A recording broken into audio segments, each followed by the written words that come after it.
नमस्कार, मैं हूं शताक्षी और आप सुन रहे हैं जागरण पॉडकास्ट का खबरनामा स्पेशल।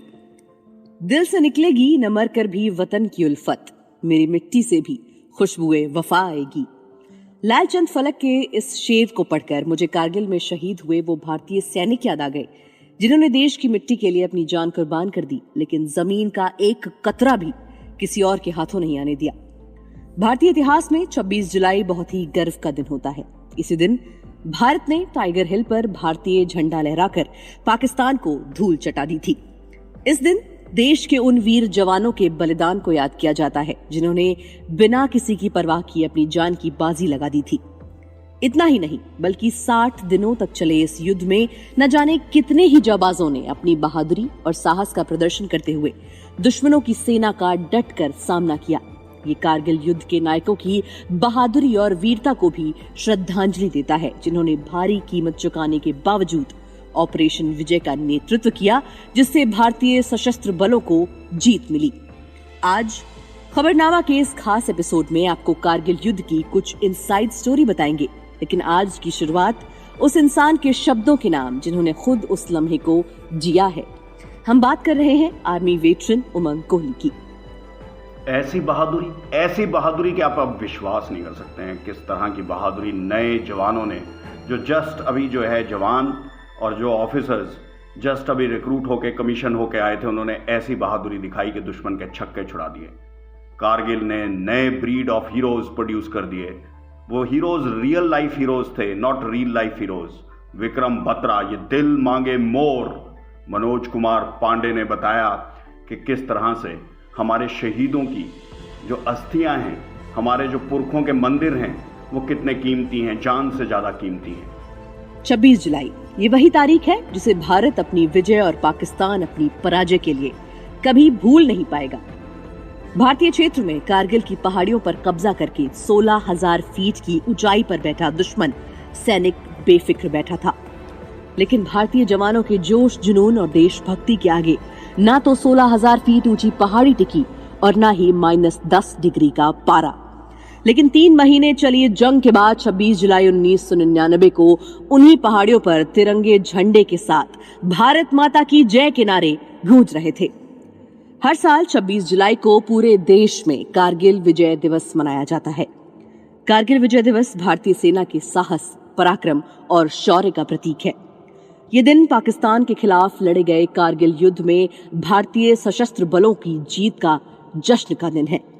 1999 कारगिल युद्ध के उन सैनिकों की बहादुरी और बलिदान को श्रद्धांजलि देने और सम्मान देने के लिए मनाया जाता है जिन्होंने अपनी जमीन की अस्मत बचाने के लिए अपनी जान की परवाह तक नहीं की थी।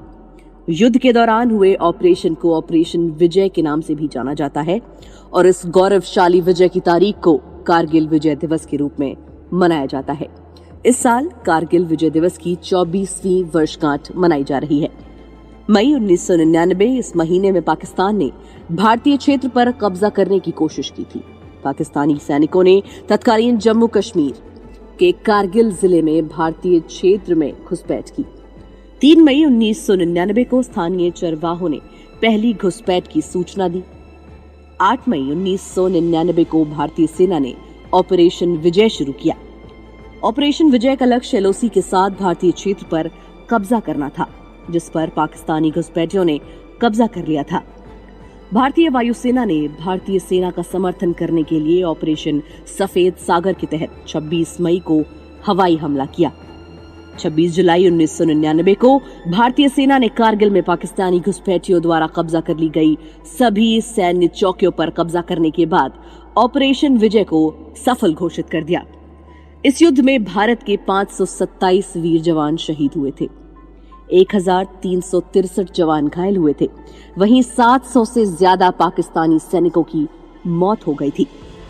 इस पर आर्मी वेटरन उमंग कोहली का क्या कहना है, आइए सुनते हैं। कारगिल की शुरुआत ही पाकिस्तान ने धोखे के साथ की। उन्होंने जो सलूक हमारे जवानों के साथ किया वो कोई सोच भी नहीं सकता। कोई सभ्य देश ऐसा व्यवहार नहीं करता। सौरभ कालिया और उनकी टीम अमर हो गई। फिर हमारे जवानों ने कारगिल की चोटियों से एक एक कर दुश्मन को खदेड़ना शुरू किया। 600 से ज्यादा जवान शहीद हो गए, पर तिरंगा ऊंचा ही रहा। दुश्मन भाग गया, दुश्मन अपने हथियार भी छोड़ गया, लेकिन हमने उनको दफनाया और अच्छे से इज्जत दी। यह जीत हमारे इरादे और वीरता की थी। This was also a moral victory. बहुत बहुत शुक्रिया सर। आइए अब हम आपको बताते हैं कि 24 साल पहले हुए कारगिल युद्ध से जुड़ा वो किस्सा जिसमें भारत के तत्कालीन प्रधानमंत्री अटल बिहारी वाजपेयी के अचानक आईफोन से पाकिस्तान के तत्कालीन प्रधानमंत्री नवाज शरीफ के पसीने छूट गए थे। तो ये बात है फरवरी 1999 की, जब भारत के तत्कालीन प्रधानमंत्री अटल बिहारी वाजपेयी पाकिस्तान दौरे पर थे। उनके साथ 20-25 लोग साथ गए थे, जिनमें अभिनेता देवानंद, कपिल देव और जावेद अख्तर भी शामिल थे। वाजपेयी बस में बैठकर वाघा बॉर्डर पार करके लाहौर पहुंचे और पाकिस्तान के तत्कालीन प्रधानमंत्री नवाज शरीफ को दोस्ताना अंदाज से गले लगाया। लेकिन इसके पीठ पीछे पाकिस्तान वो कायराना हरकत कर रहा था जिसका पता वाजपेयी को 4 महीने बाद लगा। नवाज शरीफ दुनिया के सामने वाजपेयी के साथ मिलकर शांति का राग अलाप रहे थे और उसी दौरान पाकिस्तानी सेना जम्मू कश्मीर के लद्दाख के कारगिल में भारतीय जमीन पर कब्जा जमाकर बैठी हुई थी। भारत को जब इसकी खबर लगी तो पाकिस्तानी अधिकारियों की तरफ से ये कहा गया कि जो कुछ भी कारगिल में हुआ उसकी जानकारी वजीर आजम नवाज शरीफ को थी। लेकिन शरीफ ने इस बात का खंडन किया कि उन्हें इस बात की कोई जानकारी नहीं थी।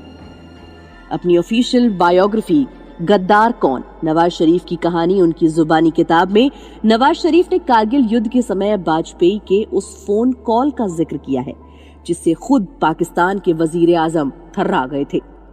500 पन्नों की ये किताब नवाज शरीफ की निजी और राजनीतिक जीवन पर आधारित है और वरिष्ठ पाकिस्तानी पत्रकार सुहेल वराइच ने इस किताब को लिखा है। इस किताब में पूर्व प्रधानमंत्री ने पहली बार अपने बचपन, अपने राजनीतिक करियर, कारगिल मुद्दे को लेकर कई बड़े खुलासे किए हैं। कारगिल में पाकिस्तानी घुसपैठ की जानकारी अटल जी को मई 1999 को मिली। उन्होंने तुरंत नवाज शरीफ को फोन घुमाया और गुस्से में कहा, नवाज साहिब, यह आपने क्या किया? हमने इतने अच्छे माहौल में बातचीत की और मेरे लौटते ही आपकी आर्मी ने हम पर अटैक कर दिया। नवाज ने जवाब में अटल जी को कहा कि मुझे इस बारे में कुछ नहीं पता। सुहेल वेराइच द्वारा लिखी किताब के मुताबिक शरीफ ने दावा किया कि उस समय के आर्मी चीफ रहे परवेज मुशर्रफ ने उनकी मंजूरी के बिना भारत के खिलाफ कारगिल युद्ध छेड़ा था और उन्हें इस दुस्साहस के बारे में प्रधानमंत्री अटल बिहारी वाजपेयी के माध्यम से पता चला था। कारगिल युद्ध में पाकिस्तानी नेता को तेजी से आगे बढ़ता देख अटल जी परेशान हो गए थे। फोन पर बातचीत के दौरान अटल जी ने कहा था, नवाज साहब, फरवरी 1999 में लाहौर में 21 तोपों की सलामी दिए जाने के बाद उनकी पीठ में छुरा घोंपा गया। परवेज मुशर्रफ ने ही मुजाहिदीनों के नाम पर पाकिस्तानी सेना को कारगिल में भेजा था। 26 और 29 मई को मुशर्रफ और chief of general staff lieutenant general Mohammad Aziz Khan के बीच बातचीत लीक होने के बाद वाजपेयी ने एक चिट्ठी तत्कालीन अमेरिकी राष्ट्रपति बिल क्लिंटन को भी भेजी थी। इस चिट्ठी के बाद दबाव बढ़ा और पाकिस्तानी सेना की पीछे हटने की शुरुआत होने लगी। भारत ने अमेरिका को एक मेल के जरिए धमकी दी कि अगर पाकिस्तान अपनी सेना वापस नहीं बुलाता है तो भारत को भी काउंटर अटैक करना पड़ेगा। कारगिल युद्ध टेंशन के बीच शरीफ ने क्लिंटन से संपर्क किया और उनसे कहा कि वो उनसे मिलना चाहते हैं। अमेरिकी राष्ट्रपति वॉशिंगटन में उनका स्वागत करने के लिए सहमत हो गए। 3 घंटे की बैठक के दौरान क्लिंटन ने वाजपेयी को फोन किया। क्लिंटन ने वाजपेयी को सुझाव दिया कि अगर भारत कश्मीर मुद्दे को हल करने के लिए सहमत हो तो पाकिस्तान कारगिल में युद्ध विराम बुलाने के लिए तैयार है। तब वाजपेयी ने बताया कि उन्होंने अपनी पाकिस्तान यात्रा के दौरान शरीफ से कहा था कि वो 1999 में कश्मीर मुद्दे का समाधान करना चाहते थे, लेकिन ये कारगिल में हमले से पहले की बात है। 74 दिन तक चले इस कारगिल युद्ध के बाद क्लिंटन की मध्यस्थता के बाद पाकिस्तान की सेना को पीछे हटना पड़ा।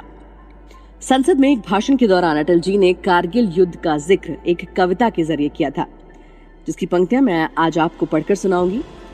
तो वो पंक्तियां कुछ ऐसी थीं कि धमकी जिहाद के नारों से, हथियारों से, कश्मीर कभी हथिया लोगे ये मत समझो, हमलों से, अत्याचारों से, संहारों से भारत का शीश झुका लोगे ये मत समझो।